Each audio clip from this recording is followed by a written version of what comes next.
Hey guys, this month is Domestic Violence Month. Month of October, we shared this month with breast cancer awareness and a few other great causes. But domestic violence is near and dear to my heart, so I felt like I would share some things with you guys at least once a week. Some topics about domestic violence and some things that you need to know or will find helpful for you to use. So tonight, um, and I'll be very quick, we'll talk about the mental part of domestic violence. Um, if you've never been in that situation, you don't understand, or you can't possibly comprehend what somebody may be going through. The first thing is before anybody ever hits you, before they do anything to you, they have control over your mind. So before a man will ever hit you, or a woman ever hit you, if that's the case, they will have control over your mind first. And once they have that, when they actually do hit you, your mind is in that space where, oh, it's my fault, it's me, I should have been this, I should have been a better wife, I should have been a better kid, I should have been better whatever. They have complete control over your mind before they ever hit you. um, and when you're in that state, you develop what I call is mental habits or mental survival habits, meaning you know what to say, you know what not to say, you know what to do when they're upset, when they're mad. You call it, in the domestic violence world, it's called cycling up and cycling down. If he's cycling up, then you know you've done something wrong, and you know the cues when he starts to get mad, and then he's going to hit you when he cycles down. Is, oh, I'm sorry, I didn't mean it. Then you did, the gifts get bigger, the diamonds get bigger, the money, or I'm sorry, I love you. All of that goes with the cycle down, and it's about a 2 week process. If you ever been there, every 2 weeks, it's good for about 2 weeks, and then they cycle right back up again. And so you become mentally ready at all times for that. So your mental state of mind is always on high alert. You're never relaxed. You're never yourself ever. Again, you become that person that's just waiting for the next thing to happen because you are dealing with what they're dealing with. After you leave, if you are strong enough to leave, or if you know a family member you're trying to get them to leave, understand a couple of things are going to happen. One, they're going to defend that person just because the mental part is still so strong. They may have left. That does not mean that the mental strength that person has on them has left. That mental stronghold will stay there until that person decides, I have to let this go. And it is their choice.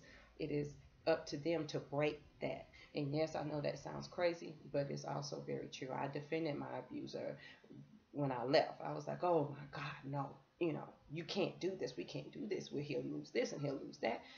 And even though this part of my brain was thinking one thing, the other part of my brain was thinking another. And it's because you've got that mental capacity to always be at high alert, and at that point you already know what to say and what not to say, so your body automatically responds, it's my fault, oh, it's my problem, you have to fix it, because ultimately they told you it was your fault. So some of the things after you leave is that you develop unhealthy mental habits.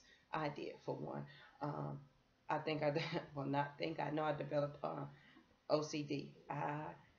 Because when my abuser would talk to me for hours on end, um, I would do things so I wouldn't listen.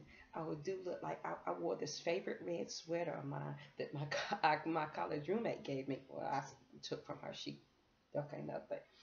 I would put my hands in the pockets of them, and I would roll the lint under my fingernails and try to figure out how long I could keep the lint under my nails without dropping it.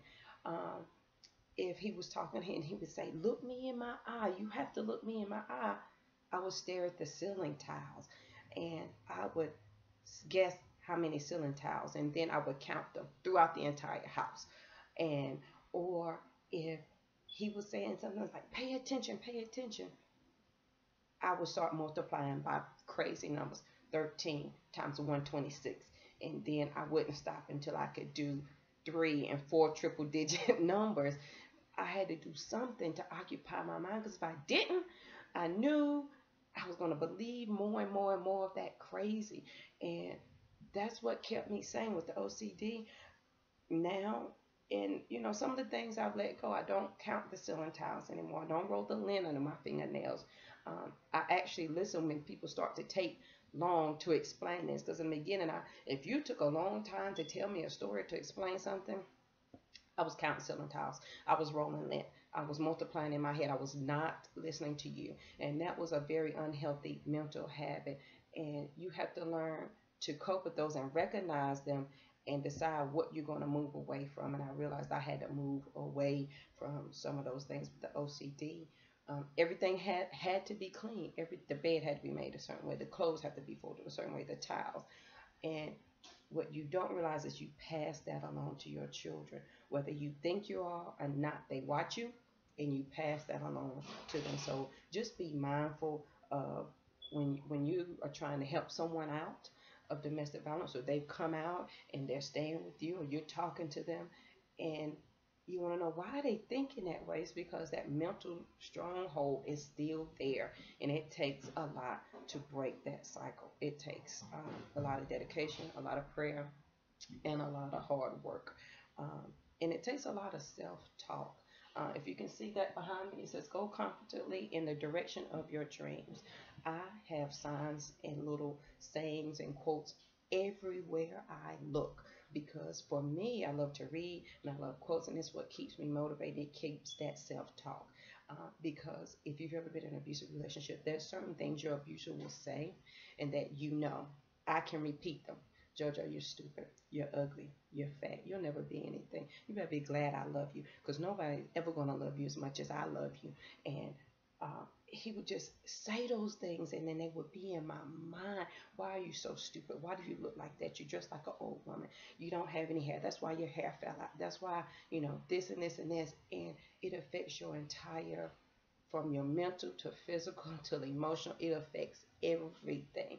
So why I just want you guys to be mindful if you're helping someone who's coming out of domestic violence, and it's only been a year. And I say only been a year because it took me 3-4 years to let go of some of those mind holding things. Was I happy on the outside? Yeah, no, yeah, I was giggling, I was laughing, we'd have a great time.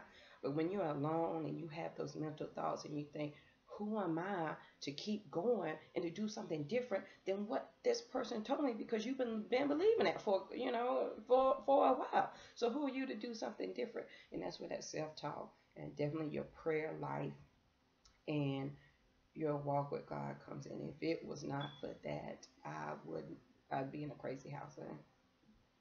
I'd be in a crazy house. That's just it. No other way around that. So that's the tip for tonight, guys. The mental health part is very real. Be mindful that you will pass that along to your children. They are watching you, and they no matter how young, no matter how old, if you think they're not listening or watching, they are watching. So if there's a topic you guys want me to discuss for maybe next week or later on this week, let me know. You can send me a private message on Facebook, or you can email me at Janmetra, JANMETRA @hotmail, or you can give me a phone call if you have my number. If you need it, send me a message and I will send it to you. So one of the things we'll talk about is the financial problems, the effects on your children. That's a big one. Self-love, self-determination, all those good little things that come along with the territory. But hope this helps, guys. If you need anything, you know where to find me. Thanks.